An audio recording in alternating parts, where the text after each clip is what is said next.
sudah kita pelajari bersama bahwa memang ada banyak sekali penghalang yang menjadikan kita terhalang untuk mendapatkan ilmu. Antara lain tidak punya niat, tidak ada motivasi, malas. Itu menjadi kendala yang sifatnya internal yang ada di dalam diri kita. Ada pula kendala yang sifatnya eksternal dari luar, seperti jauh tempatnya, tidak punya biaya, sulit bergaul, tidak cocok dengan temannya, dan seterusnya. Ini kadang-kadang menjadi kendala. Atau beda kostumnya, pas datang sendiri pakai batik, yang lain baju koko semua, rasanya kayak mau pulang. Nah, ini kendala. Pada saat datang, yang lain pada pakai sarung semua, dirinya hanya sendiri yang pakai celana panjang. Nah, ini malu juga bisa menjadi kendala untuk menuntut ilmu. Bapak dan Ibu, ikhwan dan akhwat yang berbahagia yang dirahmati Allah Subhanahu wa taala, tidak sekedar itu. Kalau di masa silam, orang menuntut ilmu itu tempatnya jauh. Sehingga kalau tidak siap untuk melakukan perjalanan panjang, perjalanan jauh yang melelahkan, maka tidak akan mendapatkan ilmu. Alhamdulillah di zaman kita ini, untuk mendapatkan ilmu tidak perlu melangkah tempat yang jauh. Bahkan ada banyak sarana, ada kitab-kitab para ulama yang mudah dibeli di mana-mana, baik yang edisi offline maupun online, yang mulai dari yang sifatnya soft copy, mulai yang fotokopi sampai yang asli sudah ada. Yang bahasa Arab, yang bahasa Indonesia, yang bahasa daerah juga sudah ada.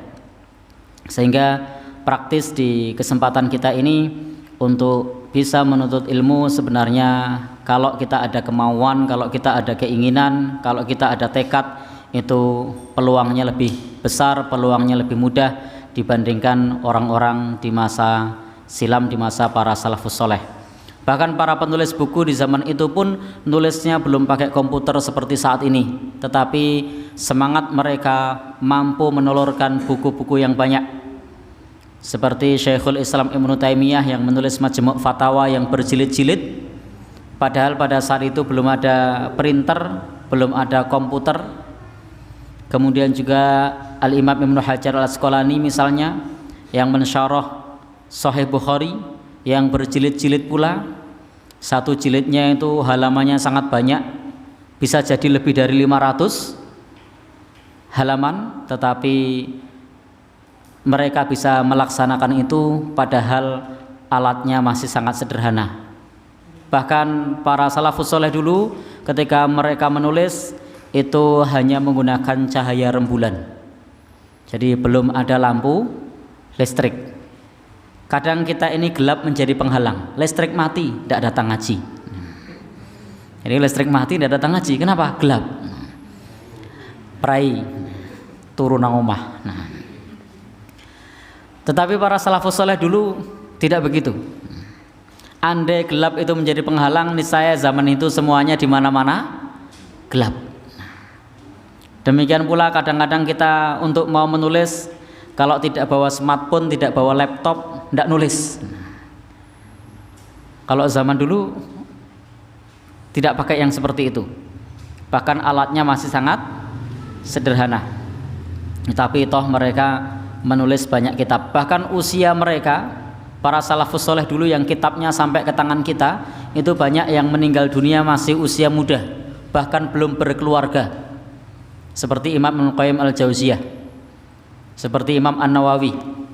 Tetapi meskipun usianya muda, karya-karyanya banyak, tulisan-tulisannya banyak. Kadang kita kalau membaca biografi para salafus soleh dahulu menjadi malu, karena di usia kita yang sudah kepala 3, kepala 4, kepala 5 belum menelurkan tulisan, belum berdakwah seperti para salafus soleh. Paling banter di sosial media pun isinya bukan dakwah, tapi isinya curhat. Nah, ini masalah ini. Harusnya curhat sama Allah, tapi curhatnya sama sosial media. Kalau mau doa unek-unek masalah, maka hendaknya diutarakan kepada Allah Subhanahu wa taala, bukan kepada sosial media. Karena sosial media tidak bisa mengabulkan doa, tapi Allah Subhanahu wa taala bisa mengabulkan doa. Maka hendaknya kita berdoa, memohon, bergantung, bertawakal kepada Allah Subhanahu wa taala, berkeluh kesah kepada Allah Subhanahu wa taala.